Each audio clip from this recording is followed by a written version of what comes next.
Bienvenue. Nous avons hier passé 1h30 à adresser, à débroussailler cet énorme, tous ces enjeux de la digitalisation des PME. Habituellement, une introduction, ça se fait en 15 minutes. On l'expédie un peu. Hier, on a pris 1h30 nous, pour décrypter toutes ces facettes de la digitalisation. Et donc aujourd'hui, c'est la première séance, le premier after work à thème. Et ce premier thème, c'est le futur du travail, le future of work, pour parler un jargon que certains connaissent, d'autres non. C'est d'ailleurs un petit peu l'une des problématiques qu'on va aborder aujourd'hui. Le future of work, le futur du travail, ce n'est pas réservé qu'aux grands groupes, aux startups, ça concerne absolument tout le monde. Et là, tout le monde, pendant cette crise sanitaire, cette pandémie mondiale, s'en rend bien compte. Les conditions de travail changent. Nos quotidiens au travail, à distance pour certains, changent aussi. Et donc, c'est de ça, aujourd'hui, qu'on va parler avec une première partie débat, avec deux spécialistes que je vais présenter tout à l'heure, et ensuite 3 startups qui vont se succéder pour venir pitcher leur société et leurs entreprises et les services qu'elles proposent. Avant de commencer, donc je tiens à remercier les partenaires aujourd'hui qui nous accueillent. On est chez BPI France, donc au Hub, qui sont évidemment nos partenaires, Pacte PME également, le réseau Entreprendre et la CPME. Avant de commencer, j'ai 2 questions, comme hier, 2 questions pour vous qui nous regardez déjà. 2 questions à laquelle vous allez répondre maintenant, et on vous donnera à la fin de cette heure et demie de débat, on donnera les réponses à ce sondage. Donc la première question que je vais vous poser, vous pouvez la noter si vous avez, si tant est, si vous avez un stylo et une feuille sous la main, ou un smartphone, ça marche très bien aussi. La première question, c'est: pour permettre le télétravail collaboratif, comment considérez-vous le niveau d'équipement d'organisation de votre entreprise ? Pour permettre le télétravail collaboratif, comment considérez-vous le niveau d'équipement d'organisation de votre entreprise ? Est-ce que c'est excellent ? Est-ce que c'est plutôt suffisant ? Est-ce que c'est plutôt insuffisant ? Ou alors est-ce que c'est complètement insuffisant ? Voilà, vous pouvez répondre à cette première question. Et la deuxième question, c'est: prenez encore une fois un stylo ou alors votre smartphone. Je doute que vous puissiez tout retenir, même s'il y a certaines personnes qui sont plus douées que d'autres pour faire ce genre de tâches. Quelles sont vos 3 priorités digitales liées au changement des modes de travail? Quelles sont vos 3 priorités digitales liées au changement des modes de travail? Il y a plusieurs choses. Mettre en place l'accès aux outils déjà en place pour permettre le télétravail, booster l'utilisation de ces outils, garantir les processus liés à la créativité, l'échange, au partage à distance, maintenir le lien informel entre les collaborateurs et leur attachement à la marque employeur, évaluer les gains, perte de productivité pendant le télétravail, attirer, recruter, accueillir les nouveaux collaborateurs et former à distance. Et voilà, donc ça fait plusieurs possibilités. Donc donnez-nous vos 3 priorités digitales qui sont liées au changement des modes de travail. Donc aujourd'hui, pour cette première partie, j'accueille. Donc il faut être, quand on est animateur aujourd'hui pendant cette pandémie, pendant cette crise du Covid, il faut être agile, parce que certains sont là autour de moi physiquement, tout en respectant évidemment le mètre de distanciation sociale. D'autres sont à distance. Donc aujourd'hui, avec moi, à ma gauche, j'ai monsieur Marc Sabatier, qui est fondateur et patron du cabinet Juliet Sterwen. Bonjour Marc Sabatier. Bonjour. Et j'ai donc à distance Vincent Guéry, qui est entrepreneur, expert en transformation RH, fondateur du cabinet Fortify, mais également du groupe MS, et plus récemment, il y a un peu plus d'1 an, de Jooma Pay, qui est un outil de gestion de paie RH 100% digital. Donc bonjour messieurs, bonjour à tous les deux. Bonjour. À ma droite, vu qu'on va le voir à l'écran, je le présente, Adrien Morera, qui viendra tout à l'heure pitcher sa start-up, fondateur de Bruce. Bruce est une plateforme de recrutement qui mêle intelligence artificielle et humain, donc émotion, spontanéité, etc. Donc vous êtes là, vous pouvez d'ores et déjà participer si vous le souhaitez. Donc c'est une grande table ronde ici, on peut tous dire, on est entre gens de bonne compagnie. Néanmoins, donc messieurs, je m'adresse donc là à Marc Sabatier et à Vincent Guéry. On va commencer par ce terme de future of work, de futur du travail, qui alimente énormément de fantasmes, parfois de craintes d'ailleurs. C'est quelque chose qui peut faire peur, le futur du travail. Le futur, ça fait peur, et le futur du travail, surtout dans des périodes comme celle-ci, tout particulièrement. Marc Sabatier. Ouais, ça fait peur, mais en réalité, le futur du travail, on le connaît déjà aujourd'hui. Moi, si j'avais à définir un petit peu ce qu'il y a derrière le futur du travail, parce que Comme on est en période de confinement, en période de crise sanitaire, malheureusement, on a souvent en ce moment un peu tendance à faire l'amalgame entre le futur du travail et puis le télétravail, alors que le futur du travail, c'est plein d'autres questions auxquelles il faut répondre. Je ne vais pas toutes les citer parce qu'il y en a tout un paquet. C'est la baisse ou la fin du salariat, c'est les espaces de travail, c'est l'innovation managériale, l'agilité des organisations. C'est une nouvelle façon d'apprendre son métier, c'est la prééminence des soft skills versus des hard skills. Donc il y a énormément de questions auxquelles il faut répondre dans le cadre du Future of Work. Puis la seconde chose, et je terminerai ma définition du Future of Work là-dessus, c'est Future of Work, c'est déjà le présent en fait du travail. Future of Work, bien souvent, c'est un terme qu'on utilise aujourd'hui pour décrire des façons de travailler aujourd'hui de certaines personnes ou de certaines entreprises qui ont décidé de craquer tel ou tel sujet un peu embêtant, historique, traditionnel. Et donc, c'est déjà des fonctionnements qu'on connaît aujourd'hui. Les startups sont un bon exemple, d'ailleurs, même si ces entreprises n'ont pas forcément répondu à toutes les questions que j'évoquais à l'instant. Ouais. Non, mais la peur aussi qu'il y a, vous l'avez un petit peu dit, c'est la perte de perdre son travail et d'être remplacé, c'est quelque chose, c'est pareil. C'est une crainte assez tenace, c'est d'être remplacé par un robot. Et il y a tellement de livres, je pense là, un peu à chaud, au fameux livre de l'anthropologue américain David Graeber, qui est décédé il y a quelques mois, sur les bullshit jobs. Tout ça nourrit énormément de peur, de fantasmes. Vincent Guéry, est-ce que c'est quelque chose qui vous parle à vous aussi, ce futur du travail, avant d'être une chance, qui est quand même avant tout une crainte? En fait, je suis tout à fait d'accord avec ce qu'a dit Marc Sabatier à l'instant. Future of Work, ça peut paraître comme ça un peu science-fiction, alors qu'en réalité, c'est quelque chose d'hyper concret et de très présent. Effectivement, Future of Work, c'est trop souvent assimilé au télétravail, à l'intelligence artificielle ou réduit à la digitalisation, alors qu'on parle là effectivement d'un processus qui est engagé déjà depuis un peu de temps maintenant. C'est vraiment une nouvelle conception en fait du travail qui est basée sur cette quête de sens. Aujourd'hui, depuis quelques temps maintenant, effectivement, on sent qu'il y a un mouvement comme ça qui naît et qui jaillit, qui est de retrouver une véritable quête de sens au travail. Ça prend plein de dimensions. Et effectivement, aujourd'hui, un petit peu cet amalgame avec la digitalisation, avec le télétravail et avec l'intelligence artificielle. Donc aujourd'hui, en fait, ce Future of Work, il est très présent. Il est déjà complètement ancré dans ce qu'on appelle nous les early adopters, c'est-à-dire des personnes et puis des entreprises, des organisations qui sont déjà en avance et qui ont adopté ces nouvelles organisations, ces nouvelles pratiques, ces nouvelles méthodes du travail. Et aujourd'hui, effectivement, l'enjeu du Future of Work, c'est effectivement que ces bonnes pratiques, cette innovation du travail, cette nouvelle façon de travailler, soit diffusée dans les entreprises et que effectivement que ça soit quelque chose qui soit massivement en fait adopté par l'ensemble des entreprises. Et comme aujourd'hui on s'adresse aux PME, donc aux entreprises de moins de 250 collaborateurs, c'est quelque chose qui doit se faire avec un mouvement top-down, c'est-à-dire que les bonnes pratiques des grands groupes doivent redescendre aux PME. Et puis également, comme le disait Marc Sabatier, effectivement tout ce qui est né dans les startups qui ont beaucoup innové sur la façon de travailler, et bien évidemment il faut que ça remonte dans des entreprises qui sont plus matures, qui sont plus structurées. Ce que je comprends en lisant entre les lignes, c'est que il faut pas tomber dans l'amalgame que je décrivais un petit peu en préambule, c'est-à-dire que le futur du travail, le future of work, c'est quelque chose uniquement de grands groupes et de start-up et de gens qui travaillent sur des ordinateurs, que ça peut effectivement, vous disiez, concerner les PME, les plus petites entreprises dont le quotidien au travail n'est pas que, en tout cas, devant un ordinateur, qui font tout un tas de métiers. Le futur du travail, ça s'adresse à absolument tout le monde. C'est ce que vous me dites. Ouais, complètement. D'ailleurs, c'est vrai que les retours qu'on en a, ce qu'on peut en voir, nous, en tant qu'observateurs, c'est que évidemment, les grandes entreprises communiquent plus là-dessus, mais c'est normal parce qu'elles ont aussi les moyens de communiquer et puis elles doivent aussi toucher beaucoup de collaborateurs à la fois, ce que n'ont pas besoin de faire évidemment les PME. Parce qu'elles en ont moins.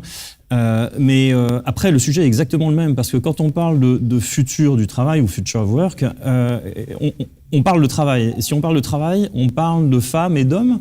Et si on parle de femmes et d'hommes, en fait, les questions sont exactement les mêmes que je sois une PME, une ETI ou une grande entreprise. C'est-à-dire, qu'est-ce que je fais? Comment je le fais? Pour qui je le fais? Pourquoi je le fais? Dans quel environnement de travail je le fais? Comment je le fais? Je sais pas si je l'ai cité, mais tout ça, c'est exactement la même chose partout. Et j'ai envie de dire que je sois dans un commerce de proximité, que je sois... ou je vais prendre un autre exemple, que je sois maçon auprès d'un artisan, d'un entrepreneur en bâtiment qui a 4 salariés, ou que je sois maçon chez Vinci Construction ou Bouygues Construction, mon problème est exactement le même. J'ai besoin de me développer, j'ai besoin de m'épanouir, j'ai besoin d'avoir un équilibre vie privée, vie personnelle qui me convienne, j'ai besoin d'avoir une rémunération qui soit suffisamment attractive, j'ai besoin de comprendre pourquoi je fais tout ça et pourquoi je me lève le matin, et j'ai besoin d'être content le soir quand je me couche. C'est exactement la même chose en réalité. Voilà. C'est exactement la même chose. Est-ce que tous les deux, on peut à ce stade, dans un contexte encore une fois de crise sanitaire, ou sur ce sujet en particulier, les choses bougent sur le futur du travail, les conditions de travail qui ont énormément évolué pour tout le monde cette dernière année quasiment, puisque on y est presque. Est-ce qu'on peut prendre le pouls du futur du travail au niveau des PME justement? Qu'est-ce qui se passe? Sur quel créneau ça bouge? Qu'est-ce qui est en train de changer de votre perception? Vincent Guéry, qu'est-ce qui change aujourd'hui? Qu'est-ce qui agite les PME? En quoi leur quotidien au travail change considérablement à cause ou grâce d'ailleurs à la crise sanitaire? Le premier confinement, la première partie de la crise sanitaire, ça a été un peu un choc, et donc les choses ont été prises un peu violemment. Et donc on a réagi un petit peu dans l'urgence. Ce deuxième confinement, cette deuxième partie de la crise sanitaire, effectivement, permet d'avoir un peu plus de recul et de voir des choses positives émerger en fait un peu tout ça. Donc très concrètement, qu'est-ce qu'on peut constater dans les PME? Eh bien, en fait, ce qu'on voit, c'est que on se rend compte en fait dans les entreprises, dans les petites entreprises, que cette transformation du travail, ce futur du travail, eh bien, il est possible. En fait, ça a fait sauter des verrous. Il y avait un certain nombre de choses qui semblaient impossibles. La diffusion technologique, elle était là, mais elle était partiellement adoptée par certaines entreprises, qui étaient plutôt des entreprises effectivement plutôt sur la pointe, en pointe technologiquement, des entreprises tertiaires, des entreprises de services, des entreprises avec des populations jeunes. Eh bien, effectivement, la crise sanitaire a permis effectivement une diffusion technologique beaucoup plus massive et beaucoup plus rapide dans des entreprises qui étaient sur un mouvement plus lent. Ça, c'est la première chose qu'on a pu observer. Donc, une pénétration et une diffusion des technologies, une prise en main des technologies par tout le monde parce qu'ils ont été contraints. Et finalement, ça s'est bien passé. Parce qu'en réalité, il n'y a pas vraiment eu de rupture technologique. C'était des technologies qui sont bien connues depuis longtemps. Tout ce qui permet de travailler. Le téléphone en cloud, l'emailing, la messagerie instantanée, la visioconférence, tout ça, même s'il y a eu un habillage marketing et puis de la communication qui a été faite dessus, c'était des technologies en fait qui étaient relativement maîtrisées, mais elles se sont diffusées. La deuxième chose aussi, et là je vais venir sur un pan du futur du travail, c'est le télétravail. Et le télétravail en fait est quelque chose qui était assez perçu négativement par une grande majorité d'employeurs, qui assimilait parfois le télétravail, puis il y avait une crainte avec le télétravail parce que ça remet en cause un certain nombre de choses. Il y a la crainte de l'oisiveté, il y a la perte de contrôle sur le temps de travail, il y a une redéfinition, en tout cas une remise en cause d'un management traditionnel avec un lien de subordination traditionnel. Il y a une manière de repenser en fait tout ce qui est le travailler ensemble, comment est-ce qu'on travaille ensemble, la cohésion, la dynamique, la performance d'équipe, la convivialité, voilà. Toutes ces choses qui étaient des craintes pour mettre en place des choses pour amorcer la transformation, eh bien, en tout cas, ces craintes, elles ont été brisées. Il a fallu passer en mode télétravail, il a fallu adopter ces nouvelles technologies, et maintenant, se pose la question, effectivement, de digérer tout ça. Justement, de maintenant, c'est la deuxième phase, c'est-à-dire comment est-ce qu'on organise les choses et comment on se transforme maintenant pour ne plus subir les choses, mais en faire maintenant vraiment un élément de performance. Que le télétravail soit accepté plus ou moins dans les cultures, ça pour le coup, même dans certains grands groupes, sans citer de nom, c'est pas forcément quelque chose d'évident culturellement. Et c'est pas parce qu'on est un grand groupe ou une plus petite société que le télétravail est davantage accepté. En revanche, de façon logistique, c'est vrai que les grands groupes n'ont pas été surpris de voir que à distance, depuis chez eux, avec du matériel correct et une connexion correcte avec des outils digitaux qu'ils connaissaient déjà, sans pour autant les utiliser tous les jours, n'ont pas eu cette grosse surprise que vous décriviez, vous, je crois, dans certains cas où, effectivement, le télétravail n'est pas du tout la norme, où les outils digitaux sont sous-utilisés. C'est là que la surprise est la plus grosse, finalement. Ouais. Alors, malgré tout, enfin, j'entends ce que vous dites. Sur les outils, on va dire qu'effectivement, les grands groupes étaient assez armés là-dessus.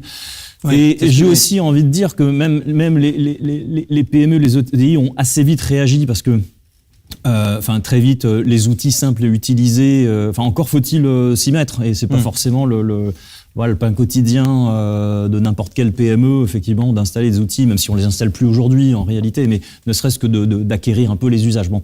Mais les grands groupes sont allés assez vite sur le plan technologique. En revanche, petite entreprise ou grande entreprise, la surprise a plutôt été de voir comment ça fonctionne, à nouveau avec des vrais gens, des femmes et des hommes, comment ça fonctionne, comme tout le monde est massivement, durablement en télétravail à distance. C'est beau d'avoir les outils, mais un peu comme quand on imaginait, et malheureusement c'est un peu ce qu'on voit, qu'on a une sortie de crise en cas, avec finalement des personnes qui se retrouvent un peu les perdants de la crise et puis d'autres qui sont les gagnants de la crise. Je pense que d'un point de vue de la manière de vivre la crise sanitaire, le confinement, le télétravail dans le monde du travail évidemment, là aussi on a une sorte de courbe en cas. Vous allez trouver des personnes, alors à nouveau quelle que soit la taille de l'entreprise, qui vont vous dire que finalement le confinement c'est pas bien parce que c'est évidemment ça prive de liberté, mais on est bien obligé de passer par là. Mais en tout cas, le télétravail un peu durable, finalement on s'y fait, on trouve des habitudes, on n'est pas mécontent de son sort, et on a trouvé le moyen de recréer du lien social. Et puis vous allez trouver d'autres personnes qui perdent clairement leurs repères, qui n'attendent qu'une seule chose, c'est retourner au travail. Donc à nouveau là, on a finalement des cas individuels très vastes qu'une entreprise doit gérer collectivement. Et là c'est compliqué. Et ça, pour le coup, c'est pas lié à grande entreprise, petite entreprise, c'est lié aux personnalités des collaborateurs, aux sensibilités des uns et des autres. Il y en a qui ont besoin d'être sur place pour croiser au détour d'un couloir un collègue ou quelque chose comme ça et avoir une idée. Et il y a des gens qui ont besoin de spontanéité et d'autres qui en ont moins besoin. Certains qui ont besoin de lien social et de discuter avec leurs collègues, d'autres qui en ont beaucoup moins besoin. Et ça, c'est valable dans les PME et dans les grands groupes.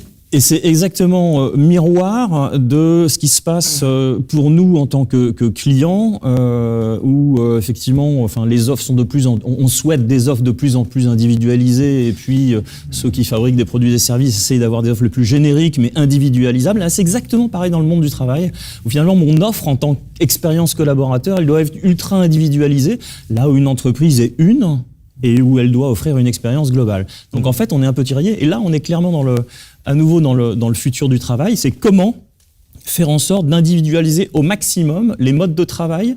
Quand je dis mode de travail, c'est vraiment les outils, mais c'est aussi et surtout comment je vis mon travail. Comment individualiser le mode de travail dans une entreprise unique.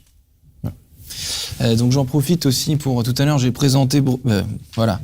Pas Bruce, j'ai présenté, voilà, donc c'est fait. J'ai présenté tout à l'heure Adrien Morera, fondateur de Bruce, j'ai une erreur terrible parce qu'il est à côté de moi, donc c'est plus facile de le présenter. J'ai oublié les deux autres personnes qui sont à distance. Désolé messieurs, c'était pas contre vous, donc je vais vous présenter aussi, parce que ma prochaine question vous concerne plus ou moins directement. Nous avons en live Adrien Berthaud, qui est chez 360 Learning, qui accompagne les acteurs du retail et du service dans leur stratégie de formation digitale. Bonsoir Adrien. Bonsoir. Et j'ai également chez Swile, directeur commercial chez Swile, Vincent Tillier. Donc Swile, c'est une carte de ticket restaurant nouvelle génération adaptée à notre époque. Donc adaptée à notre époque, on en reparlera tout à l'heure quand vous pitcherez votre service. Ma question est la suivante. Comment est-ce que les startups, quelle relation aujourd'hui, quel regard ont les startups qui souvent sont très liés à toutes ces ces problématiques du digital. Quel lien et quelle discussion entretiennent-elles avec les PME, quelles sont les passerelles, à quels besoins peuvent-elles répondre, comment ça se passe, c'est quoi encore aujourd'hui le pouls entre start-up et PME. Je vous pose la question en premier, Adrien Moreira, non pas encore une fois parce que les autres sont à distance, mais parce que vous avez été le premier que je présente. J'ai envie de dire, le lien, il est très simple, puisque une start-up, avant d'être une start-up, c'est une PME également. On est des petites sociétés, on a des problématiques communes, donc le lien se fait déjà comme ça. Alors, on a des petites spécificités, normalement une croissance plus forte et un apport de la technologie très important, mais on a les mêmes problématiques d'une petite société qui doit exister dans un marché avec des individualités, peut-être des process moins mis en place qu'au sein de grands groupes. Donc, pas mal de liens quand même. Avec donc la petite différence que j'ai omis, effectivement, vous faites bien de me rappeler à l'ordre, Adrien Moreira, c'est que tous les trois, vous êtes effectivement, avant d'être des startups, des PME, mais vous, les codes du digital et la transformation digitale, ce sont des choses que vous maîtrisez absolument. Et là, je me tourne vers l'écran qui est en face de moi et donc vers un de vous deux. On est plutôt bien équipé en start-up. On a mis ça en place dès le début. Donc, on est à l'aise et sur différents types de processus. Après, effectivement, on n'est pas non plus parfait et je pense qu'on a beaucoup à apprendre aussi de différentes autres structures dans cette digitalisation. Mais on a une sensibilisation qui est peut-être effectivement plus forte que l'entreprise et c'est pour ça qu'on est là pour les aider, les accompagner sur nos domaines d'expertise. Bonjour, pour le coup. Et du coup, l'idée chez Swile principalement, oui, nous sommes équipés pour la digitalisation d'une part, mais en tant qu'entreprise, il a fallu aussi s'adapter. Je rebondis sur ce qu'a dit Vincent Guéry tout à l'heure, justement. Cette première vague de confinement, elle a surpris tout le monde. Et pour des entreprises qui sont effectivement très digitalisées, le vivre ensemble est très important. Et c'est là qu'on s'en rend compte quand on traverse ce genre de période-là. Donc, il a fallu, pour nous aussi, nous adapter. Et pour le coup, on a la chance, nous, de travailler tous ensemble au quotidien sur un plateau montpelliérain avec une équipe de 80 personnes. Ce lien-là qu'on avait au quotidien, qui finalement est très important à notre épanouissement, on s'est rendu compte que quand on le coupait, quelque chose pouvait nous manquer. Donc, on a aussi, du coup, et ça tombe plutôt bien, une réponse à apporter aux entreprises qui ont vécu finalement ce même genre de situation. Et je pourrais le développer tout à l'heure. Ce que je veux dire, c'est que même les entreprises digitales ont eu à s'adapter durant cette période-là. Était censé être une période relativement courte de transition finalement qui s'est allongée lors du premier confinement et à un moment donné elle était devenue si habituelle qu'on avait l'impression que c'était devenu effectivement il y a eu une envie de retour au bureau, il y a eu une envie de retour à la normale qui d'ailleurs a été plus ou moins amorcée. On a perçu les prémices de ce retour à la normale, on en a vu l'esquisse, mais finalement avec ce second confinement qui n'était pour le coup vraiment pas prévisible, ce qui devait être temporaire et ne pas être pérenne, les devenus. Est-ce qu'il y a, côté digital, il y a des fonctions comme ça qui sont... On a vu que c'était utile, on a vu que ça pouvait remplacer certaines choses temporairement. Est-ce que ça peut devenir plus important que ça? Parce que là, maintenant, c'est depuis quasiment un an, c'est notre quotidien, quoi. Il faut qu'elle devienne, je pense. Parce que effectivement, il faut qu'on s'habitue, il faut qu'on s'adapte. Et justement, aujourd'hui, toutes nos entreprises digitales sont là pour accompagner ce genre de transition. Effectivement, en réalité, je vais regarder les choses un peu froidement et sans tenir compte du fait que cette crise sanitaire, elle est affreuse. Enfin, pour nous, mais surtout pour des tas d'autres personnes. Et voilà, c'est une évidence. Mais si je regarde les choses, en fait, dans un premier temps, il y a eu effectivement, comme disait Vincent, ce confinement un peu brutal. Donc, c'était place au télétravail. Retrouvons un moyen différent de recréer du lien ou d'en conserver ou de l'abîmer le moins possible. Faisons en sorte que les femmes, les hommes dans les entreprises perdent le moins de repères possible dans leur quotidien entre le travail, la vie privée. Et puis, donc, malgré tout, et ça a été dit tout à l'heure, c'est une période qui a énormément accéléré les choses parce que chacun s'est rendu compte que il y avait finalement pas mal de trucs dans le digital Donc on regardait un petit peu de loin parce qu'on n'avait pas le temps dans les entreprises de le regarder un peu sérieusement et puis parce que c'était pas comme ça que ça se faisait. Et on s'est aperçu finalement, il y avait des plus. Il y avait des moins, mais il y avait des plus. Donc il y a une envie qui est arrivée. Encore une fois, je fais abstraction de la gravité de la crise sanitaire. Et puis cette deuxième période de confinement, je pense qu'elle est... je dis surtout pas qu'elle est la bienvenue, mais en revanche, elle accélère encore plus en fait ce premier confinement parce que finalement, elle installe en fait. Elle installe durablement, on le sait, on a arrêté de se mentir, on sait bien qu'on en a pour des mois et des mois malgré les annonces de vaccins, on en a pour encore 7 mois au mieux si on est optimiste. 7 mois, à l'échelle d'une entreprise, d'une PME en particulier, c'est hyper long. C'est hyper long. Ça va vouloir dire 1 an et demi en quasi-confinement, déconfinement, etc. Et donc, les choses vont s'installer. Je pense qu'on va gagner 5 ans dans la manière de travailler dans les entreprises en 1 an. Et là, enfin, vous posiez la question à l'instant, où est-ce que ça va s'accélérer? Alors, sur le télétravail, on peut presque dire que c'est fait, mais ça va s'accélérer sur la manière avec laquelle on va recréer de l'engagement. Pour recréer de l'engagement, c'est pas juste comme ça, faut juste se le dire. Recréer de l'engagement, ça veut dire comprendre les nouveaux moteurs motivationnels des gens dans les entreprises. Et ils ont changé, ces moteurs. Nos moteurs ont changé. Donc il faut les comprendre, il faut recréer cet engagement-là pour que même à distance ou partiellement à distance ou de temps en temps à distance, ça puisse continuer à fonctionner correctement comme un collectif. On va avoir aussi les collaboratrices, les collaborateurs vont devoir se développer. Donc, je sais qu'après on parlera de 360 degrés, 360 learning. La formation, il faut pas que ça s'arrête, évidemment. Surtout à un moment où on a besoin de faire les choses autrement. C'est justement ce moment-là qu'il faut se développer sur d'autres sujets, peut-être sur les soft skills dont je parlais tout à l'heure. Absolument.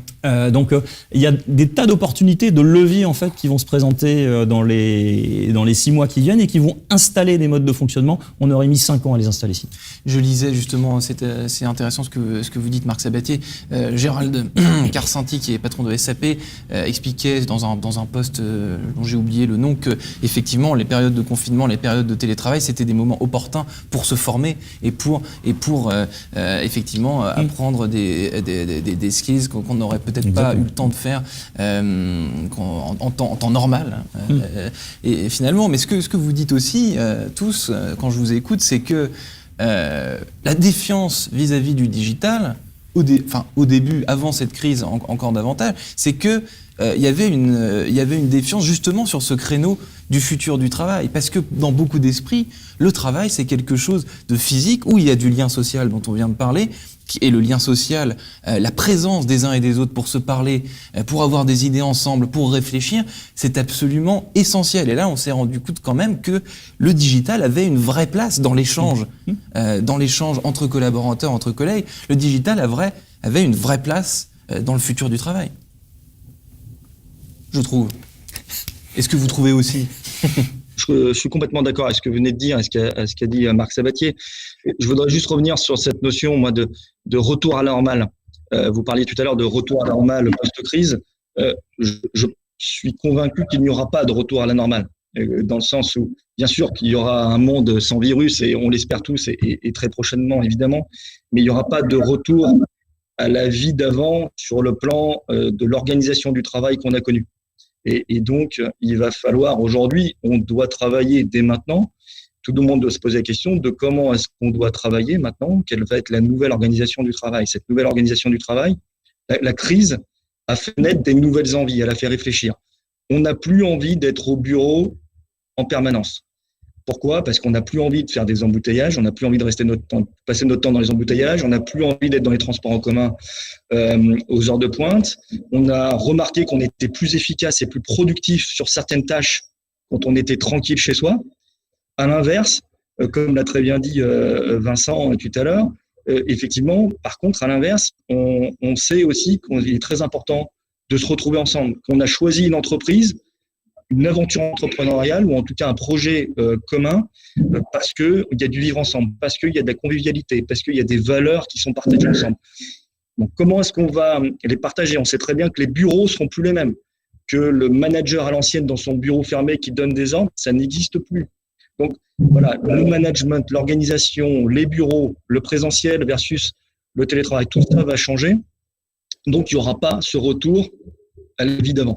Et aujourd'hui, parce que c'est le lien, c'est le thème d'aujourd'hui, comment est-ce que le digital et les startups et la tech peuvent nous y aider? Évidemment, les startups et la tech, fondamentalement, ce qu'elles nous aident, c'est la technologie. Évidemment, elle existe, mais toutes ces startups, elles ont rendu la technologie plus facile d'accès. Autrefois, on parlait d'ERP, de choses compliquées, c'était des gros projets, on parlait de jours de déploiement, voilà, c'était très opaque, ça faisait peur, on signait des chèques colossaux, c'était des gros investissements.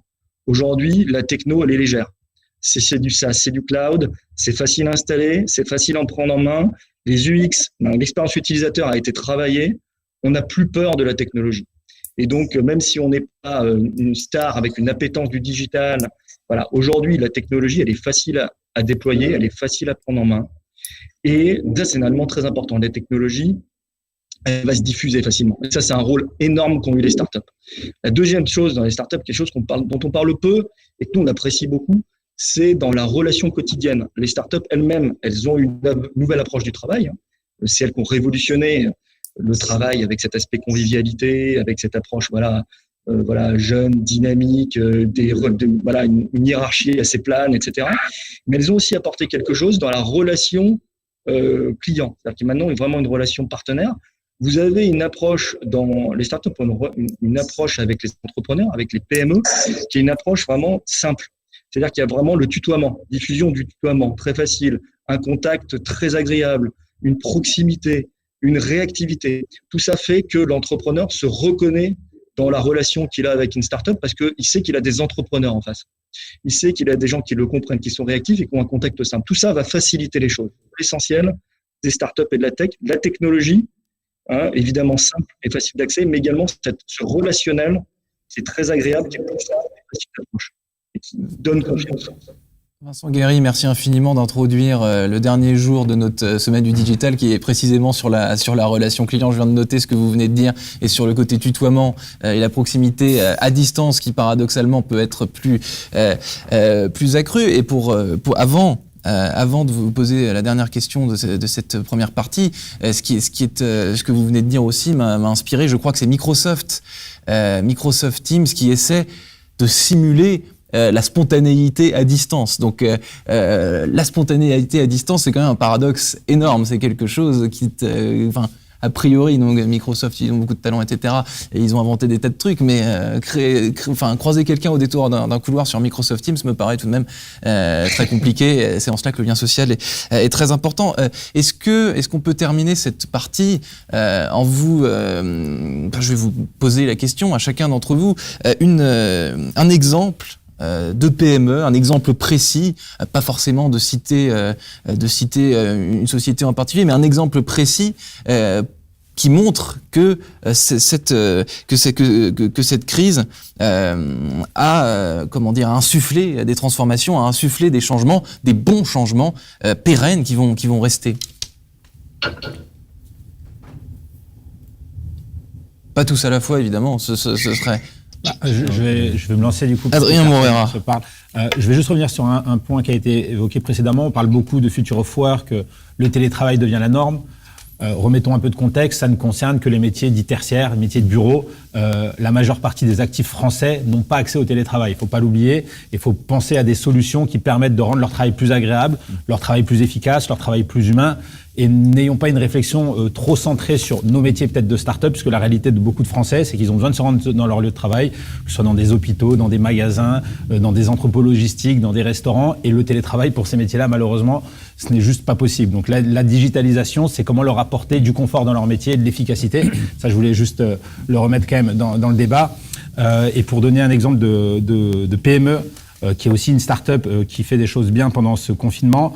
J'ai envie de parler de la société Prochaine Escale, qui est une société qui a su se réinventer puisqu'ils proposaient des séminaires d'entreprise à des grands groupes. Donc le domaine du tourisme complètement arrêté. Donc ils ont dû faire preuve d'imagination et ils ont réussi à se réinventer autour de séminaires à distance qui permettaient d'accompagner justement tous ces salariés qui sont dans un contexte de télétravail qui est parfois difficile, et réussir à animer ces communautés, à recréer ce lien social dont vous parliez précédemment. Donc, prochaine escale, très belle idée qu'ils ont eue et qui ont réussi à leur permettre d'affronter un petit peu la crise. Donc, n'hésitez pas à faire appel à leur service pendant cette période de confinement. Et si je peux rebondir là-dessus, alors pas forcément avec un exemple, pardon, je peux ? Vous pouvez, Marc Sabatier, assurément. Mais peut-être, ça me fait penser à une chose, c'est que je trouve que la période actuelle qui accélère la prise de conscience que le digital dans le travail, finalement, c'est pas que une crainte, que ça apporte des choses en plus, que ça n'est pas tout, mais que ça apporte des choses en plus. Je pense que ça montre aussi encore de façon encore plus forte qu'il y a une opportunité qui est absolument incroyable en fait. Autant pour les PME que pour les startups d'ailleurs, parce que si vous prenez le monde du travail, là, les grandes entreprises ou les grands groupes, vous allez trouver quelques milliers de personnes dans la fonction RH, donc qui ont le temps, enfin non pas qu'ils aient plus de temps que des autres, mais leur temps est consacré à construire la bonne expérience collaborateur avec les bons moyens digitaux ou pas, parce qu'il n'y a pas que le digital non plus, hein, voilà. Et quand vous allez dans une ETI, vous allez trouver finalement peut-être quelques personnes dans la fonction RH, mais qui vont plus être plus proches du business, du terrain, donc ça va être plus de la gestion du personnel, plus. Quand vous êtes dans une PME, il y a personne. Il y a personne. Et là, il y a l'opportunité pour les startups, effectivement, c'est des offres simples, des offres faciles à installer ou même qu'on n'installe pas en réalité. Et donc finalement, c'est une opportunité pour les PME de se doter d'outils qui permettent d'offrir une expérience que jamais ils n'ont pu offrir auparavant. Et mieux que ça, s'ils sont pas sûrs d'eux, avec les modèles des startups en général, si jamais ça marche pas, ils peuvent s'arrêter. Contrairement aux investissements qui étaient cités juste avant, on peut s'arrêter si ça marche. C'est pas grave. Donc en fait, il y a une opportunité dingue aujourd'hui là-dessus, et pour les startups et pour les PME. Merci Marc Sabatier, merci de clôturer donc cette première partie. On va passer à la seconde. On va laisser nos trois startups, nos trois entrepreneurs, pas forcément, j'allais dire les trois fondateurs, mais on n'a pas que des fondateurs ce soir, mais pitcher leur start-up. Et donc évidemment, Marc Sabatier et vous, Vincent Guéry, vous étiez experts lors de la première partie. Et pour cette deuxième partie, vous pouvez commenter évidemment ce que vont les pitchs qui vont avoir lieu. Soyez critiques, soyez constructifs.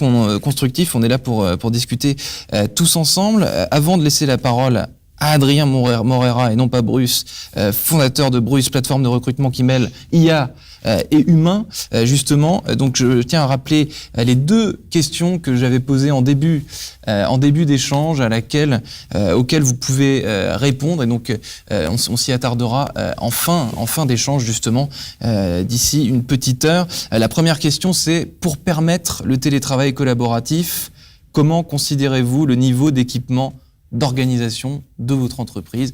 Comme pour permettre le télétravail collaboratif, comment considérez-vous le niveau d'équipement d'organisation de votre entreprise? Est-ce qu'il est excellent, plutôt suffisant, plutôt insuffisant ou totalement insuffisant? Et la deuxième question, c'est quelles sont vos trois priorités digitales? Listez trois priorités digitales qui sont liées au changement des modes de travail. Voilà, vous pouvez réfléchir à ces deux questions, à les écrire et à les envoyer sur le live. Adrien Morera, donc rebonjour. Donc vous êtes là déjà depuis déjà quasiment 45 minutes. On a déjà l'impression de vous connaître un peu. Est-ce que vous pourriez présenter Bruce rapidement pour que tout le monde sache de quoi il s'agit? Bruce, donc qui mêle IA et humain, ce qui peut faire peur. Ça peut faire peur, oui, comme toujours le progrès, le changement peut faire peur, mais il y a deux façons de l'aborder, c'est soit de manière positive, soit de manière négative. Nous, ce qu'on essaye de faire avec l'intelligence artificielle, c'est d'apporter un plus à tous les processus de recrutement. Donc concrètement, Bruce, c'est une agence de recrutement nouvelle génération, digitale, qui va combiner le meilleur de la technologie, de l'intelligence artificielle et de l'humain, puisque dans le monde du recrutement, l'humain est extrêmement important, pour permettre de simplifier le recrutement, le rendre extrêmement facile, accessible à tous nos clients et partenaires.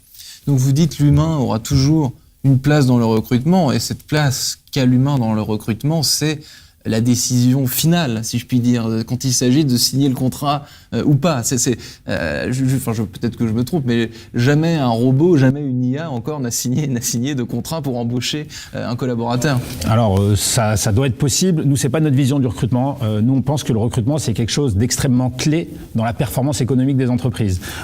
On pense que le recrutement ne doit pas être pris à la légère et qu'il faut se doter des meilleurs outils, des meilleurs partenaires comme Bruce, pour aider à son développement et faire en sorte d'avoir des employés engagés, motivés et surtout compétents. Alors sur Bruce, sur quel profil on retrouve particulièrement les coulisses de Bruce, comment ça se passe? Si vous pouviez imager un petit peu ça, parce que dès qu'on parle d'IA, de technologie, on a du mal à imaginer concrètement, à se faire un dessin tout bêtement de ce qu'il y a derrière. Alors, Bruce, on est un spécialiste de ce qu'on appelle le travail temporaire, donc c'est-à-dire c'est les 40 millions de contrats qui sont signés en France, qui sont soit du CDD, soit du CTT, contrat de travail temporaire ou d'intérim. Ça représente 80% des emplois sur notre plateforme et on fait également 20% d'emplois CDI. Et dans les métiers dits temporaires, on va retrouver des métiers de la restauration, assez peu en ce moment bien évidemment, du retail, de la logistique, mais également du tertiaire. Et comme on est dans un monde qui va de plus en plus vite, on se rend compte que ces métiers sont ce type de contrats sont en train de se développer énormément sur tous les métiers aussi qualifiés dans le domaine de la vente, du marketing, puisque les entreprises ont besoin de flexibilité et c'est ce qu'apportent ces contrats. C'est ce qu'apporte des contrats, de la flexibilité. Vous avez dit le temps, c'est quelque chose d'important. Est-ce que les process de recrutement dans l'imaginaire commun, c'est réputé pour être plutôt long, quoi. Les process de recrutement, ça peut prendre parfois 5 étapes sur un mois, ce qui est assez incroyable. Est-ce que dans le process du recrutement chez Bruce, vous essayez d'être plus efficace tout en restant évidemment intelligent dans le process? Tout à fait. Alors, il faut savoir qu'en France, sur les 40 millions de contrats temporaires, on a une durée moyenne de contrat de 10 jours. Sauf que le monde du recrutement a été pensé, imaginé, il y a 30, 40 ans, quand on rentrait dans une entreprise, peut-être toute sa vie. Donc on avait des process de recrutement qui étaient longs. Aujourd'hui, ces process de recrutement, ils sont pas adaptés à la réalité économique, aux besoins de compétitivité des entreprises. Donc Bruce, on a repensé tout le système de recrutement pour garantir de la réactivité, avoir un process qui soit simple, qui ne prenne pas trop de temps pour les entreprises, tout en garantissant la qualité puisqu'elle est extrêmement importante. Donc on va avoir différentes étapes, mais qui vont être un mélange d'étapes digitales, automatisées, donc qui vont très très vite, et certaines étapes indispensables comme l'entretien de recrutement qu'on fait de manière vidéo depuis 2016, 100% de nos entretiens, et qui permet de garantir cette qualité de service. En termes de chiffres, pour être un peu plus clair, plus concret, nous on a des personnes qui s'inscrivent sur notre plateforme. Et pour beaucoup d'entre elles, dans les 2 jours, elles commencent à travailler. Parfois, ça va très vite, même le jour même, elles ont une proposition d'embauche après s'être inscrites sur la plateforme. Donc entretien vidéo à 9h et à 14h, tout le monde sur le pont, quoi. C'est presque, presque. Et côté entreprise, sur les contrats dits temporaires, quand ils font une demande sur notre plateforme, dans 80% des cas, on répond à leur demande sous 2 heures. C'est-à-dire qu'on a la bonne personne, qu'on a bien sûr on a déjà toutes les informations la concernant, on a déjà passé des entretiens de recrutement avec elles, donc c'est des personnes qui sont préqualifiées et qui nous permettent de les mettre à disposition de nos clients très rapidement. Bruce, ça coûte combien pour rester dans le concret? Comment est-ce que vous avez étoffé, fixé votre grille tarifaire? Alors, Adrien Morera. J'ai pas envie de vous répondre combien ça coûte, j'ai envie de vous dire combien ça rapporte. Bruce, ça permet d'économiser jusqu'à 50% des frais de recrutement par rapport à des prestataires traditionnels, puisque de par notre modèle technologique, on va avoir des gains d'efficacité qui vont nous permettre d'être beaucoup plus compétitifs.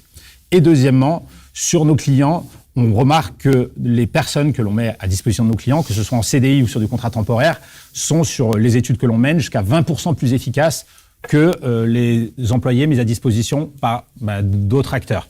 Donc ça va rapporter de l'argent et jusqu'à 20% de performance additionnelle en moyenne.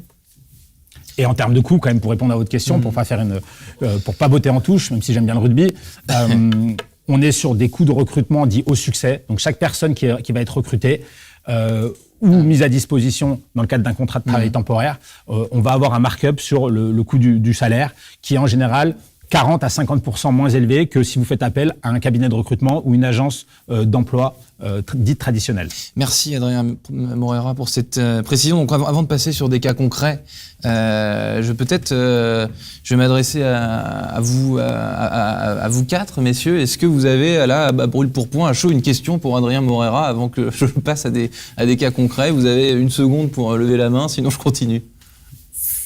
Juste Marc une question. Oh là, il y a Pardon. Vincent Guéry, allez-y. Alors, juste rapidement, ce qui est intéressant, c'est qu'effectivement, comme on est dans le thème du futur du travail, on sait que il y a un peu une révolution sur le salariat, avec notamment le développement du freelancing. Il va y avoir de plus en plus d'indépendants qui vont travailler au service des entreprises. Il va y avoir un écosystème d'indépendants autour des entreprises. Donc, ma question était, est-ce que on parlait d'intérim, on parlait de CDD, un petit peu de CDI, mais est-ce que la plateforme Bruce va aussi s'orienter ou s'oriente déjà sur justement la recherche de freelance? Le freelancing, c'est un vrai besoin aujourd'hui et c'est en train de se développer beaucoup dans le monde du travail. Donc c'est une très bonne question, mais selon nous, ça s'adresse très bien à certains types de métiers.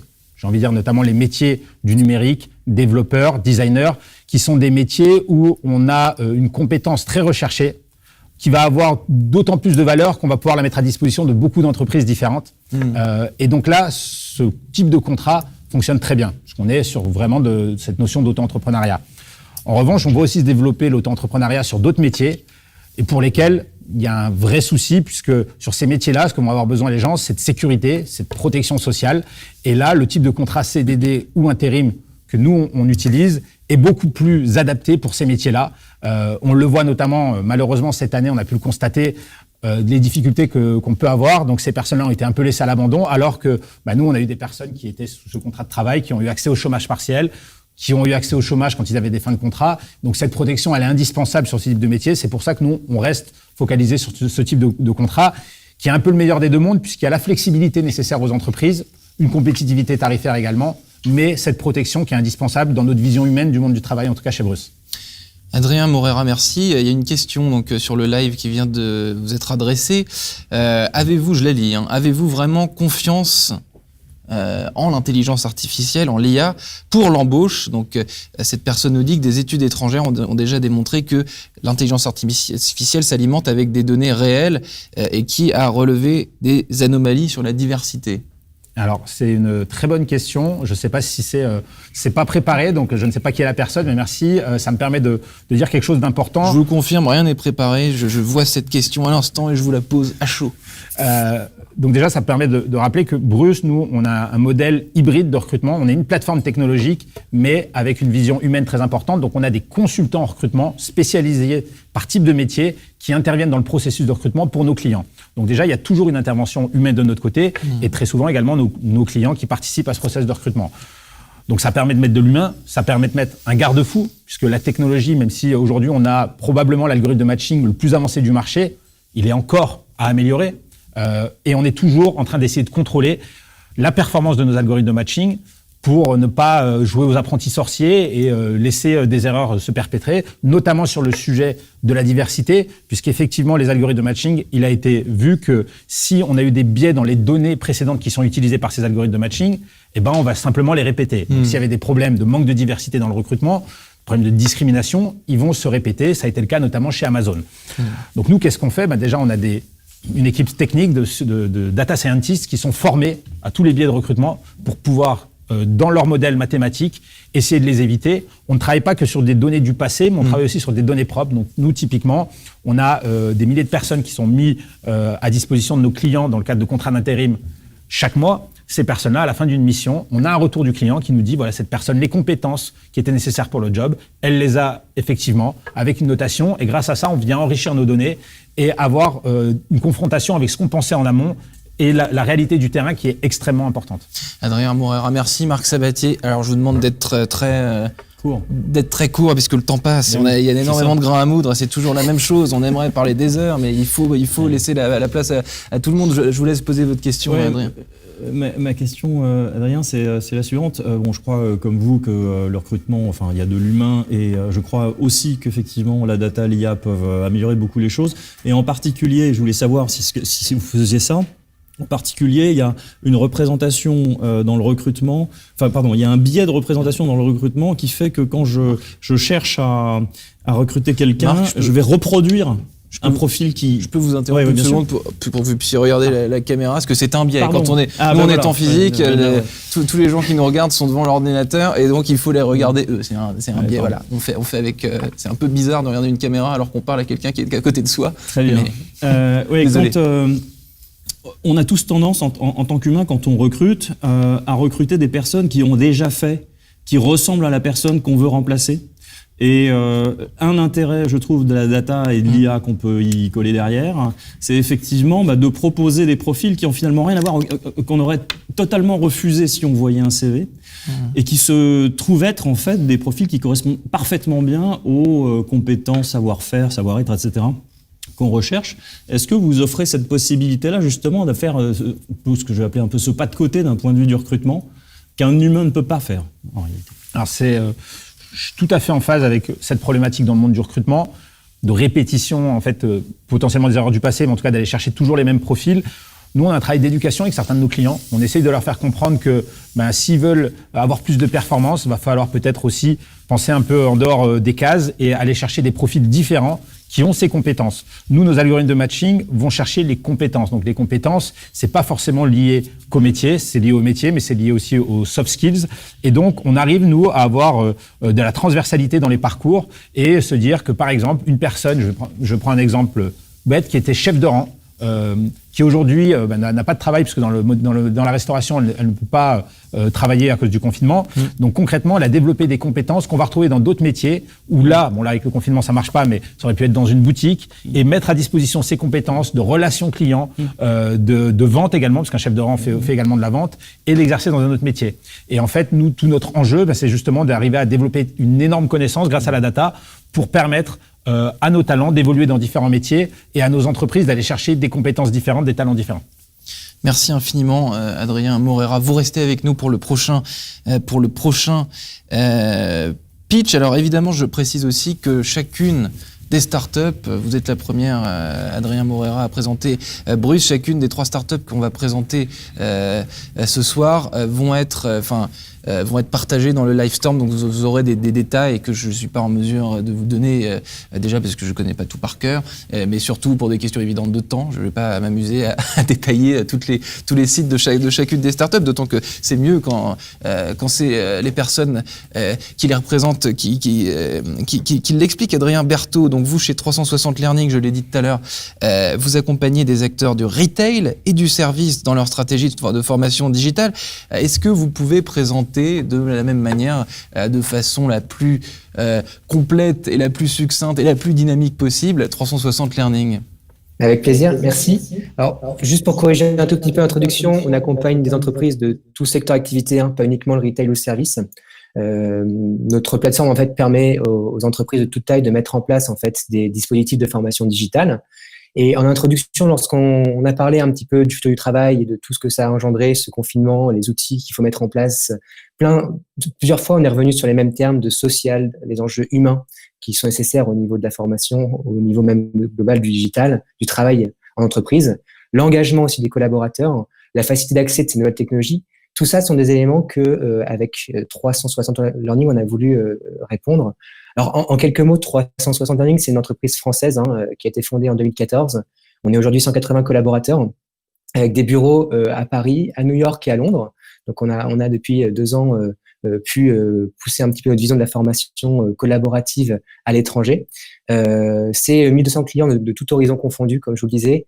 Et vis-à-vis de ça, on a voulu en fait proposer aux entreprises un moyen d'accéder beaucoup plus facilement à la formation digitale.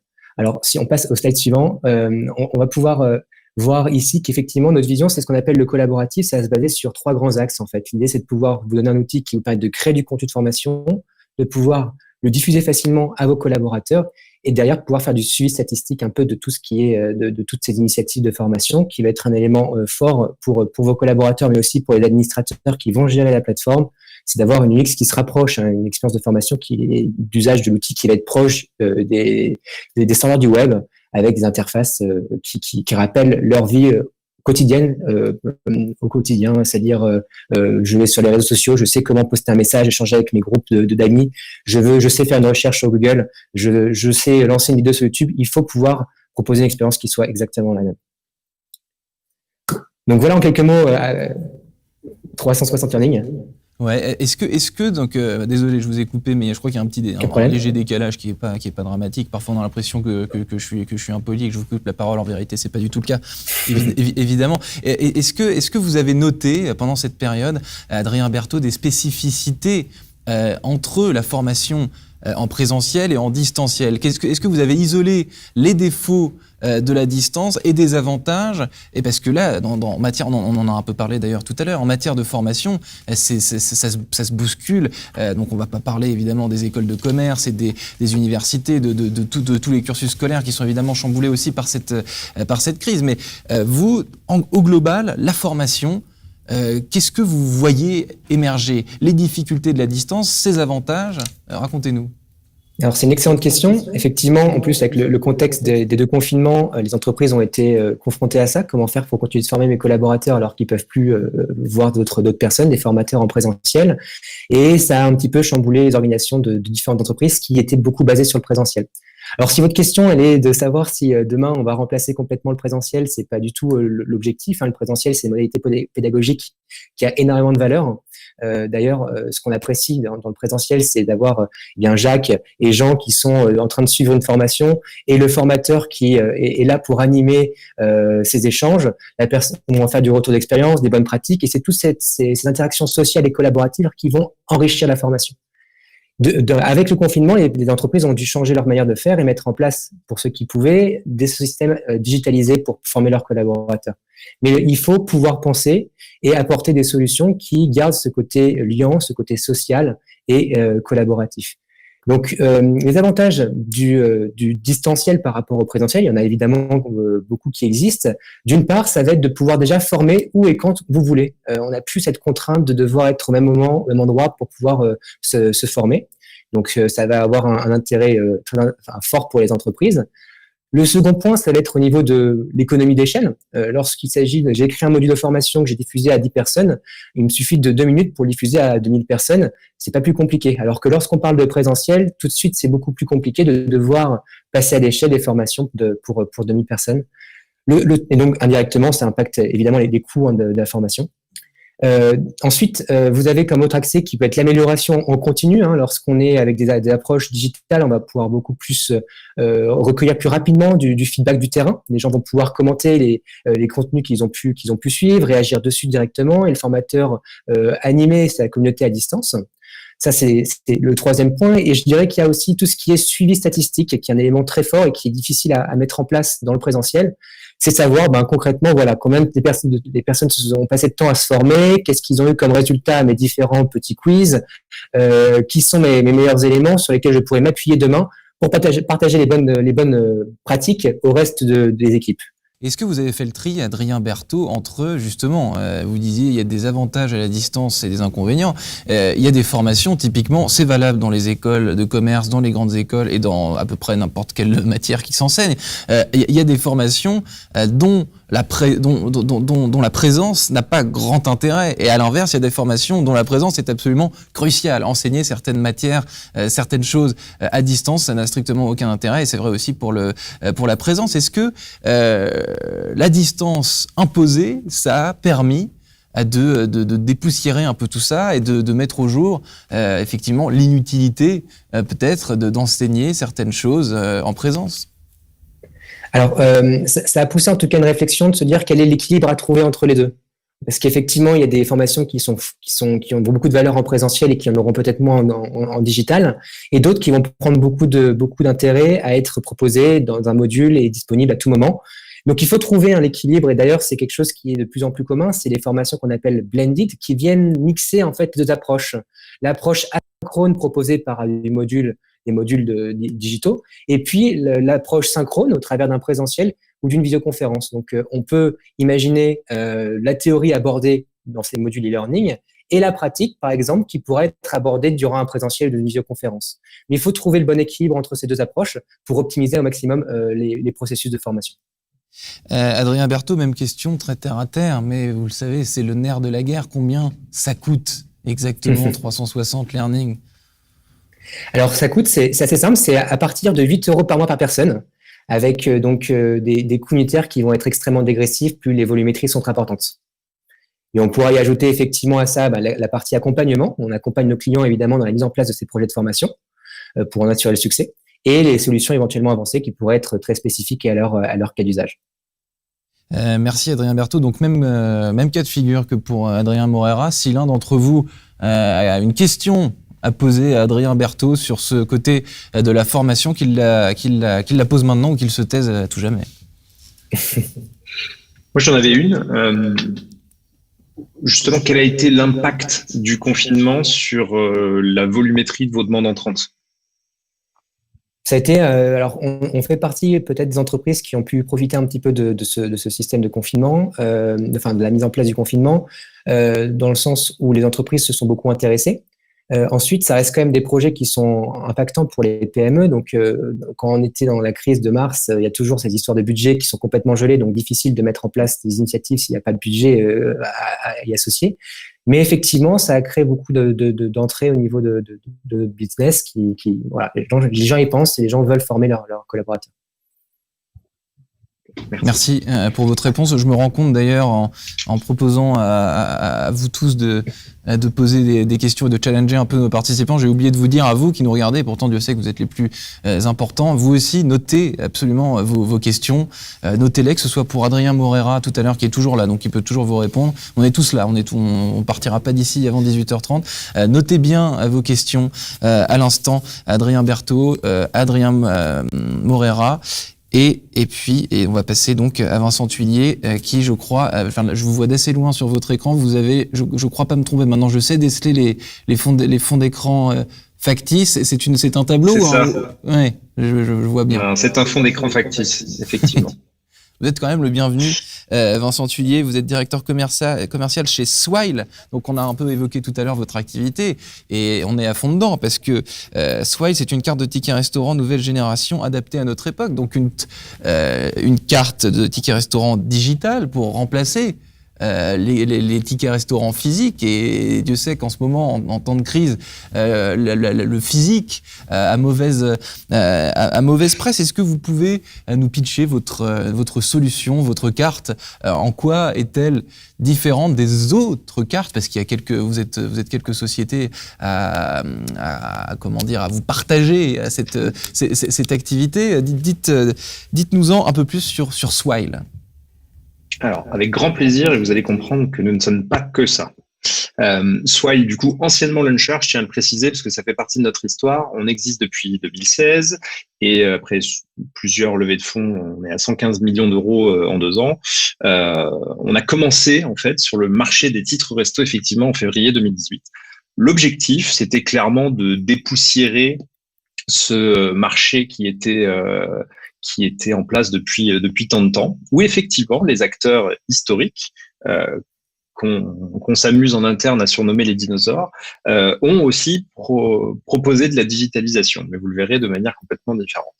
Et en fait, aujourd'hui, c'est un jour vraiment spécial pour la simple et bonne raison que on annonce pour la première fois officiellement qu'on devient plus qu'un émetteur de titres resto et qu'on est un acteur global de l'engagement salarié. Donc c'est assez drôle parce que je rebondis sur ce que Adrien Berthaud disait tout à l'heure.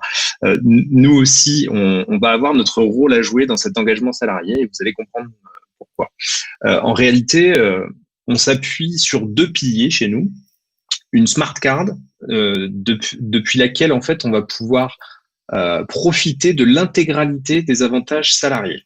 Okay. Donc là, on montre le quotidien d'un RH, vous voyez dans la présentation. Le quotidien d'un RH aujourd'hui avec la gestion du papier, c'est énormément de problématiques pour la commande, pour la distribution, pour toutes sortes de problématiques du quotidien et notamment pour les sollicitations de la part des salariés. Donc, notre technologie permet de squeezer toute cette partie-là pour finalement faciliter la vie des RH et des utilisateurs. Pour en revenir aux 2 piliers, donc le premier pilier, c'est effectivement cette smart card qui permet de profiter de la totalité des avantages salariés, donc à la fois des titres restaurants, mais aussi des chèques cadeaux dématérialisés et très bientôt des titres mobilité. Mais surtout, de l'autre côté, on va s'appuyer sur une application. Notre application, elle nous permet de mesurer, de piloter et d'agir sur l'engagement des salariés. Donc, je vais développer ces parties-là. Pour le coup, mesurer l'engagement, aujourd'hui, on va le faire très simplement en prenant le pouls des employés en temps réel, grâce à des sondages anonymes et personnalisables. En fait, l'idée, c'est de pouvoir, via notre application, qu'on utilise au quotidien pour aller consulter le solde de ces titres restaurants, on va pouvoir envoyer des surveys directement et pouvoir monitorer finalement le bien-être de ces salariés au quotidien. De ça, on va pouvoir dégager pas mal de data qui vont nous permettre justement de piloter l'engagement. En fait, on va s'appuyer sur un score de motivation pondéré basé sur des leviers d'engagement très clairs qu'on aura prédéfinis. Et on va donner aux RH et aux managers la possibilité de visualiser très facilement les axes d'amélioration. Donc, détecter les signaux faibles et, par la même occasion, de valoriser, enfin de mettre en avant des plans d'action RH. Et ensuite, agir sur l'engagement, on le fait au quotidien. En fait, l'application Swile, comme je le disais, vous l'avez du matin au soir avec vous, du premier jour dans l'entreprise jusqu'au dernier jour. Grâce à toutes nos fonctionnalités, vous allez l'utiliser au quotidien pour des célébrations d'anniversaires perso, d'anniversaires pro, de partage entre collègues, notamment pour créer des cagnottes pour des événements particuliers, pour célébrer un anniversaire, un pot de départ, une naissance, mais aussi pouvoir rembourser un collègue très simplement après avoir déjeuné avec lui, il a payé votre part et vous voulez le rembourser directement. Tout ça, vous le faites depuis votre application Swile. Mais aussi, vous allez favoriser les échanges entre vos salariés, et Dieu sait que c'est important dans cette période où nous sommes un peu tous chez nous, parce que sur notre application, on va aussi retrouver une messagerie instantanée et un annuaire avec un org chart pour pouvoir retrouver la totalité des salariés de son entreprise. Voilà pour le pitch et notre positionnement engagement. Vous êtes Vincent Thuillier, si j'ai bien compris, vous avez, grâce à Swile, créé une passerelle entre tout un tas de services qui, dans le monde d'avant, dans le monde normal, même si tout à l'heure on a un peu challengé cette expression de monde normal et de retour à la normale, sont normalement des services distants, dissociés. Mais votre Swile, ça doit être un millefeuille juridique, non? Pourquoi juridique? Non, au contraire. Enfin, d'un côté client, ça simplifie énormément les choses, mais les coulisses de tout ça, de réunir tous ces angles et tous ces services, ça doit être complexe, juridique qui était peut-être pas le bon terme, mais disons. Je comprends la question. Je comprends la question et au contraire. On facilite l'accès à ces multiples fonctionnalités. Et c'est finalement ça toute l'essence de nos entreprises digitales, c'est de rendre accessible la technologie. Et aujourd'hui, en choisissant un émetteur titre restaurant dématérialisé, vous accédez à tout un tas d'outils auxquels vous n'auriez sûrement jamais même pensé. Du coup, en ayant la possibilité de toucher vos salariés au quotidien, de par une application qui, de toute façon, est nécessaire à la gestion de votre titre resto, vous y gagnez. Vous y gagnez parce que vous avez déjà ce service en place dans votre entreprise. Et ne se posent plus les problématiques d'adhésion. Parce que, de toute façon, vos salariés s'y rendent au quotidien.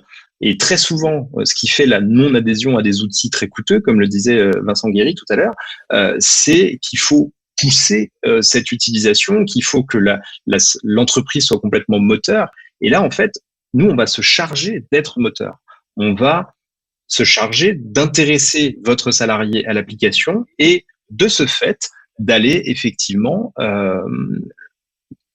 prendre leur avis sur plein de sujets et du coup, vous donner en tant que RH, en tant que manager, le pouls de votre équipe, de votre entreprise. Et avec ça, vous aurez des leviers très clairs via un dashboard qui lui aussi est animé en partie par une IA, mais dans laquelle on laisse une très grosse part d'analyse humaine, qui va vous donner la possibilité d'identifier très clairement des points sur lesquels vous avez envie d'améliorer. Et on va plus loin que ça, c'est-à-dire qu'on se positionne en tant qu'expert en proposant des solutions. Notamment si on se rend compte que, je vais être très concret parce que vous l'êtes depuis tout à l'heure, quand on a deux équipes qui n'interagissent pas suffisamment et on se rend compte que ça peut devenir problématique au quotidien, les actions concrètes, ça va être créer une célébration, créer un événement avec ces deux équipes pour qu'elles puissent partager ensemble. Vincent Thuillier, donc petite aparté, je vois qu'il y a déjà quelques questions qui sont posées, donc n'hésitez pas, on approche, il nous reste un quart d'heure, n'hésitez pas à envoyer sur le live vos questions, que ce soit pour Adrien Morera, fondateur de Bruce, Adrien Berthaud de 360 Learning, ou vous, Vincent Thuillier, directeur commercial chez Swile, ou même d'ailleurs Marc Sabatier, fondateur de Juliette Sterwen, qui est toujours là, et Vincent Guéry, qui est lui aussi là avec un fond d'écran. Par contre, je ne sais pas si c'est factice ou s'il est vrai celui-ci. J'arrive pas à le déceler avec mes. Un papier peint, je crois. C'est un papier peint. Ouais. Ok. Un papier peint, il est vrai. Il est vrai. Je l'avais pas décelé. Et ouais, c'est corporate. Donc oui, posez, pardon pour cette petite aparté. Il faut, je m'amuse un petit peu.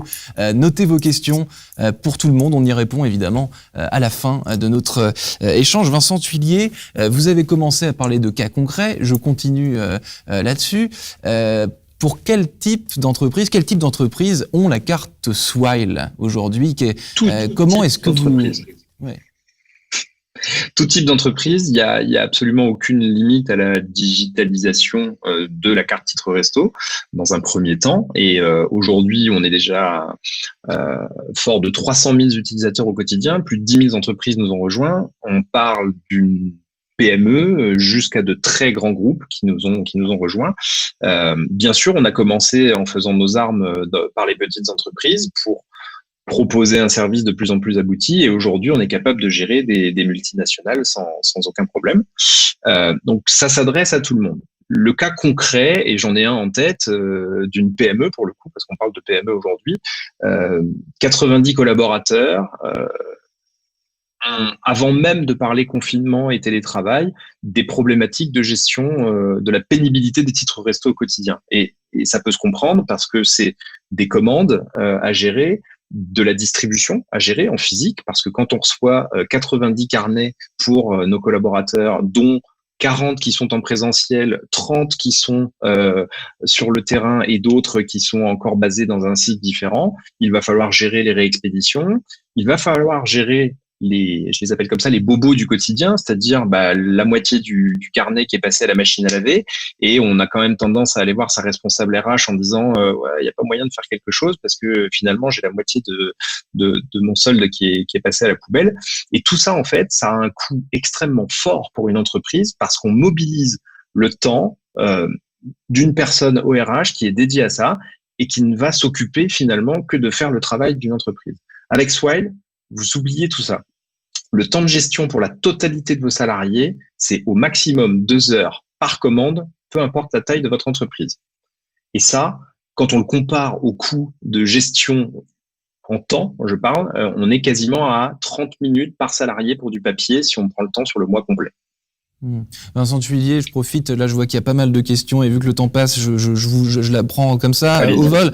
Quelqu'un sur le live demande, peut-on cumuler dans la carte Swile les données de plusieurs employeurs en cas de multiples employeurs? Est-ce que c'est une prouesse que vous accomplissez? C'est une très bonne question et c'est quelque chose qu'on est en train d'adresser, notamment pour les intérimaires, parce qu'effectivement, on a des sociétés d'intérim. D'ailleurs, on pourra se rapprocher de Bruce. Je profite pour en parler. Effectivement, on va avoir cette nécessité de temps en temps d'avoir une même carte et de pouvoir être rechargé par plusieurs entreprises. C'est déjà le cas et on imagine peut-être par la suite pouvoir l'étendre si la réglementation nous le permet par la suite pour les professions libérales, parce que il est question que possiblement elles puissent bénéficier des régimes des titres restaurants. Il y a une autre question en plein vol. Cette carte est-elle géolocalisée? Quid du consentement des salariés pour l'utilisation de ces données? Alors, la carte géolocalisée, non. non. L'application est géolocalisée si vous le souhaitez. Comme d'habitude, niveau RGPD, ce sera un consentement que vous devrez donner. Et on le fait pour de très bonnes raisons. Pour le coup, c'est que au moment où vous souhaitez dépenser vos chèques cadeaux, par exemple, vous allez tout simplement vous rendre sur une map depuis votre application, cliquer sur votre wallet, donc votre portefeuille titre cadeau, cliquez dessus et automatiquement, on va vous orienter pour vous dire, aux alentours, vous pouvez les dépenser dans telle boutique. Voilà. Mais encore une fois, c'est toujours avec le consentement du salarié.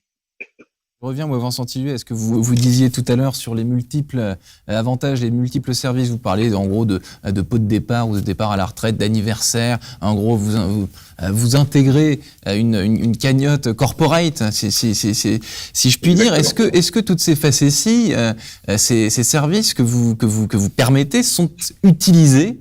Ou alors, est-ce que certains, dans toute innovation, parfois ça prend pas. Qu'est-ce que vous constatez, vous, parmi ces services d'appoint qui font effectivement le sel de l'entreprise, le lien social, etc. Qu'est-ce qui marche très bien, qu'est-ce qui marche moins?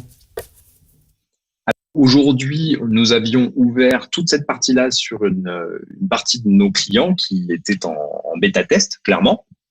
À partir d'aujourd'hui, on va l'ouvrir à la quasi-totalité de nos clients. Clairement, pour ceux pour lesquels on avait déjà ouvert, ça fonctionne très bien. Ça match instantanément. Pour la simple et bonne raison que c'est fait de manière intelligente en termes de notification, l'objectif n'étant pas de vous submerger. Et du moment où vous avez en fait une messagerie sur une application qui vous permet de retrouver tous vos collègues à l'intérieur sans avoir à mélanger avec votre perso, finalement, ça vous arrange bien que de vous rendre dessus pour pouvoir communiquer. À partir de là, quand la communication se fait sur une application, vous y allez. Et du moment où vous y allez, vous êtes intéressé par les autres features qui peuvent apparaître dessus. Et très simplement, quand il y a déjà de la vie sociale dans une entreprise, on vient simplement proposer le même service qui peut déjà exister, qui remplace l'enveloppe tout simplement qui circulait dans le bureau pour la cagnotte d'anniversaire de Roger, sauf que cette enveloppe maintenant elle est digitale et elle permet de le faire en un clic. Voilà. Donc l'adhésion elle est bien sûr au rendez-vous et elle va croître avec le temps et la digitalisation naturelle de tout ce qui est en train de nous arriver. Et elle nous permet aussi, et je terminerai là-dessus, de garder du lien quand on est à distance comme ça, via un autre moyen que le mail, qui est un peu désuet aujourd'hui et auquel on apporte un peu moins d'importance. Dieu sait que la fameuse enveloppe blanche qui circule et qui est planquée dans l'open space, même si en ce moment il est un peu moins rempli, elle existe toujours cette enveloppe. Vincent Tillier, on ne vous lâche pas sur le live. Vos concurrents, vous avez déjà un peu répondu à cette question, mais je l'ai dit quand même. Vos concurrents Edenred ou Sodexo, pour ne pas les citer, sont aussi sur des cartes resto. Quel est votre avantage concurrentiel? Est-ce qu'ils vous copient, ils se servent un peu parmi les services que vous proposez? Comment est-ce que vous vous positionnez par rapport à eux? Alors, nous, notre grande différence pour reparler des titres resto, c'est effectivement qu'on est sur un réseau Mastercard, Visa, totalement ouvert. Donc, à la différence de nos concurrents, les historiques, qui sont sur un réseau privatif, qu'on appelle le réseau Connex, et avec lequel, en fait, ils vont ouvrir certains marchands et pas d'autres, parce qu'ils veulent avoir signé une affiliation avec ce point de vente avant d'ouvrir le commerçant. Donc, concrètement, l'expérience pour un utilisateur Edenred qui veut aller payer dans un food truck qui vient de se créer, il va y aller, il va essayer, ça ne va peut-être pas fonctionner parce que ce marchand ne sera pas encore affilié au réseau. Avec Swile, jamais de problème. Automatiquement, votre carte va fonctionner. Peu importe l'endroit où vous essayez de payer, du moment où c'est un commerce de bouche affilié à la CNTR. Ça, on respecte la réglementation. Mais en plus, on va plus loin que ça parce que on est la seule carte qui permet d'associer sa carte bleue personnelle en plus de son seul titre resto et de payer en une seule fois. Si jamais vous avez fait un resto avec des amis, et alors pas en ce moment forcément, mais précédemment, et que vous dépensez 50 €, vous allez pouvoir manger votre solde habituel des 19 € et prendre le complément en un seul geste, en un seul paiement avec votre carte Swile. Vous n'avez plus ce double jeu de cartes à faire qui était un peu contraignant. Aujourd'hui, vous n'avez qu'un seul moyen de paiement et nous nous chargeons du reste. Merci Vincent Tillier, merci surtout à vous pour toutes vos questions. Je vois que l'heure approche. J'ai aussi une question du coup pour question 360 Une question pour 360 Learning, pardon. Les budgets sur la formation sont très intéressants. Et vous, 360 Learning, êtes-vous éligible aux aides de l'État? Alors, c'est une excellente question. Pour répondre, alors nous, on est éditeur de logiciels avant tout, donc on propose effectivement une solution pour permettre aux PME de mettre en place en fait une académie de formation. Mais on ne fournit pas directement de contenu de formation, donc on n'est pas organisme de formation. Et à ce titre, donc on n'est pas directement, on ne peut pas financer en fait ce type de projet avec des aides de l'État. Par contre, effectivement, tout ce qui est partie accompagnement, c'est différent. Lorsque nous on vous forme à maîtriser l'outil, c'est des choses qui peuvent rentrer dans ces enveloppes-là. Mais voilà, il faut bien dissocier la partie, le contenant où je mets mes contenus avec ce côté collaboratif et les contenus en eux-mêmes qu'il faut que je crée, qui sont ce qui est aujourd'hui remboursé par certaines organisations comme les OPCO par exemple. Merci pour cette réponse. Donc, avant de conclure en vous donnant les résultats des deux questions qui ont été posées au début de cette conférence, je vais peut-être me tourner vers vous. Est-ce que vous avez une ultime question à poser? C'était ma promesse au début. Est-ce que vous avez une ultime question à poser pour challenger l'un ou l'autre, pour vous challenger entre eux? On peut se challenger entre nous en présentiel, on peut se challenger à distance, on peut absolument tout faire. Moi, je veux bien poser une question à Swile. Marc Sabatier, allez-y. Mais vous n'allez pas me répondre. C'est quoi le prochain champ que vous allez rajouter, enfin le prochain champ de l'expérience collaborateur que vous allez ajouter sur la carte et sur l'app? Là, tout de suite, effectivement, je vais pas pouvoir vous répondre parce que on aura l'idée quand ça sera nécessaire. Non, mais la vérité est là. On s'adapte. Je pense que notre grande force chez Swile, c'est qu'on s'adapte très vite et qu'on a plutôt jusqu'ici trouvé des idées en s'observant et en se demandant qu'est-ce qui nous permettait d'être si performants et qu'est-ce qui nous aidait à devenir ce qu'on était en train de devenir. Et à ce moment-là, on s'est dit qu'on pouvait essayer d'aider les entreprises, en tout cas de partager notre vision de l'entreprise.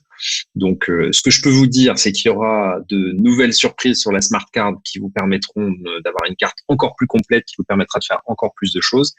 Et bien sûr, sur l'application, on ira encore plus loin, notamment sur notre partie affiliée, où on proposera de plus en plus de services à nos utilisateurs avec toutes sortes d'avantages pour dépenser tous vos avantages confiés par l'entreprise au quotidien.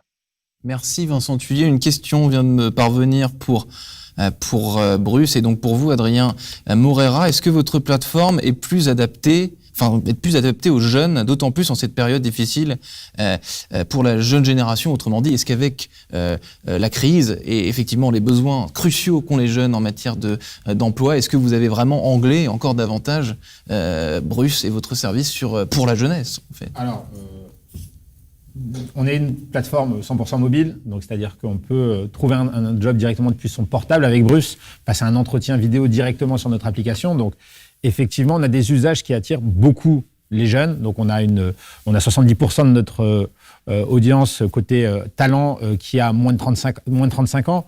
En revanche, on fait travailler des gens de tout âge, de 18 à 62 ans pour la personne la plus âgée qui est en mission chez nous. Donc, ça s'adapte à tout le monde. Et aujourd'hui, des plus jeunes jusqu'aux plus âgés, ou du moins les plus expérimentés, on va dire comme ça, tout le monde est vraiment à l'aise avec la technologie et tout le monde voit un gros intérêt à travailler directement grâce à une application. Donc, on s'adresse à tous et c'est un peu notre mission, c'est d'aider chacun à trouver l'opportunité qui lui correspond. Donc, les jeunes plutôt, mais pas que. Donc, pas d'effort particulier pour les jeunes en cette période parce que de fait, effectivement, avec un smartphone, ils sont déjà très... Pas d'effort particulier puisqu'on a déjà plus de 70% de notre audience et des personnes qu'on fait travailler qui sont dans ces populations jeunes. Merci Adrien Morera et merci à tous les quatre pour vos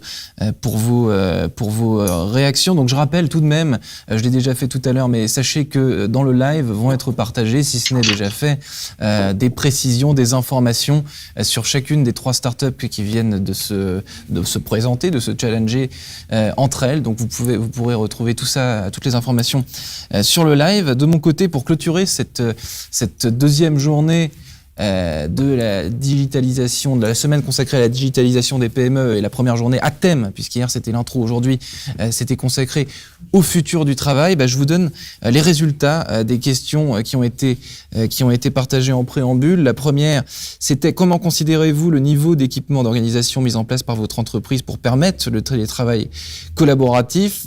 23% d'entre vous ont jugé qu'il était excellent, 48% plutôt suffisant, 22% plutôt insuffisant et 8% insuffisant. Il y a toujours des progrès à faire, donc 22% plutôt insuffisant.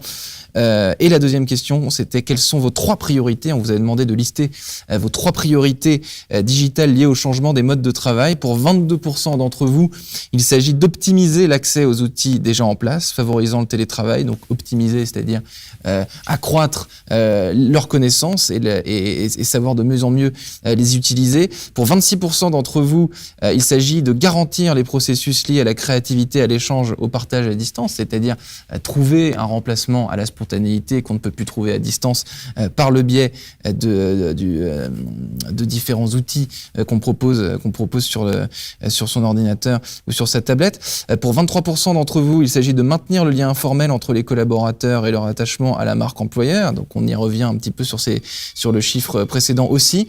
6% d'entre vous estiment qu'il faut évaluer les gains pertes de productivité pendant le télétravail.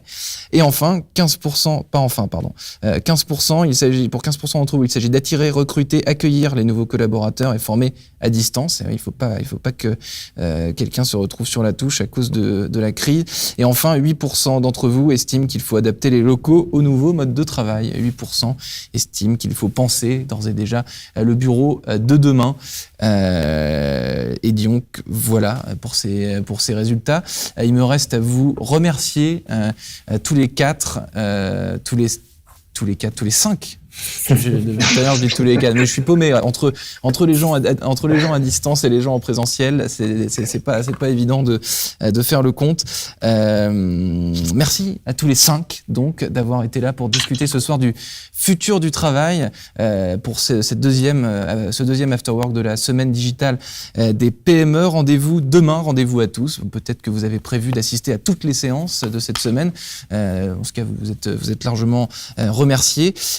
Et sinon, pour ceux qui nous retrouveront plus tard dans la semaine, sachez que demain, nous parlerons de la digitalisation des fonctions juridiques, RH et finances. C'est des choses qu'on a un petit peu adressées, néanmoins, je trouve ce soir. On a fait quelques clins d'œil au sujet de demain. Donc, allez vous inscrire sur le site si vous le souhaitez. Vous, évidemment, tout le monde est le bienvenu. Merci infiniment à vous de nous avoir suivis aussi, d'avoir posé vos questions, d'avoir rendu agréable ce débat, d'avoir donné du grain à moudre. Vos questions sont les nôtres, évidemment. Donc, je vous souhaite une excellente soirée. Je vous dis à demain.